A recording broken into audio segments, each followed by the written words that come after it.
You join me on another miserable Cornish day. It's raining and it's a great time to work out exactly where the water is coming from, causing all of this rust under the window. All along here is actually really dry, and even along this seal here is really dry. And I think that's because I've been layering up with some black silicone sealant, and that has slowed this down. But it is extremely wet under here still, which means to me that something is causing it to leak down here, and that must be this antenna. That's what the outside looks like, and it's a bit loose, as you can see. So water's just going to be flooding through there, and also probably flooding through here because there's nothing on the top. So as you can see, I'm wiggling it from the outside and it's wiggling around.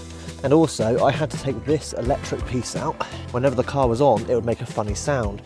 Well, it's not doing it at all now, but what it was doing was making this like judder, and it wasn't quite getting the aerial up and down. It was then time to take the unit out, a screw on the bottom and a screw in the back to take what I believe is the earth off. Then on the outside I took a socket and unscrewed the top, and this came out. All I had to do then was push the antenna back through the car. Undoing this one allowed me to undo the rest and take the rubber off, and this rubber piece as well that was on the antenna. I then pushed the antenna through. Then I was left with this unit, which I could then unplug and take inside with me to sort out. And then it was time to go around the antenna hole, dry it off, and then cover it in some black tape to cover the hole over to stop any rain coming through. That's what it looked like.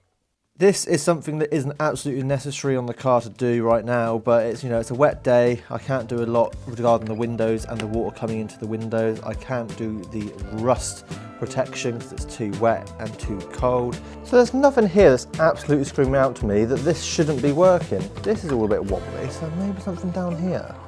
It actually looks really well lubricated in there. Let me just get that out. As I pull this up and down, it moves.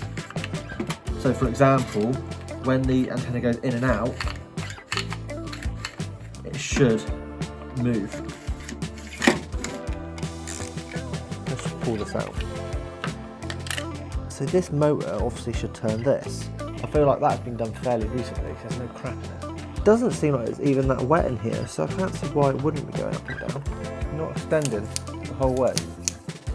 There we go, that's more like it. That is what it should be fully extended. It's only moving this one, and that's moving this one, but it's not moving the one at the end.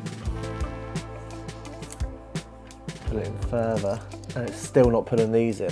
So I've put WD-40 all through this antenna, and it just won't come out properly. So I plugged this unit into the back of the car, and it all kind of worked. It picked up radio signal. If it's picking up signal anyway, it's like, do I really need to be messing around with the antenna? What I think I'm going to do is actually put this unit back together, plug it in, and just leave it on its own in the back of the car, because it was crystal clear. Honestly, it was better than when I've had the antenna up, which is really strange. With the box now plugged in, it was time to get some black silicone and put that around the bottom of the rubber grommet. This shaft here that went around the original antenna was then put up through the car, because at the top of it, it had a screw-in point where I could then screw in around here, which meant that it was put more in place. And what we're going to do is just clear up the excess around the edges.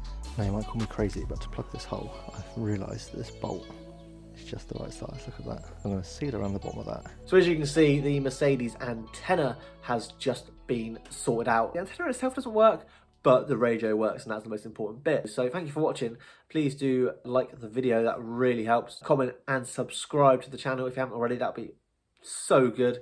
And I really appreciate everyone that's subscribed so far. We're up to 178 subscribers so far, and I really appreciate all of you. Please do all of that, and have a great week.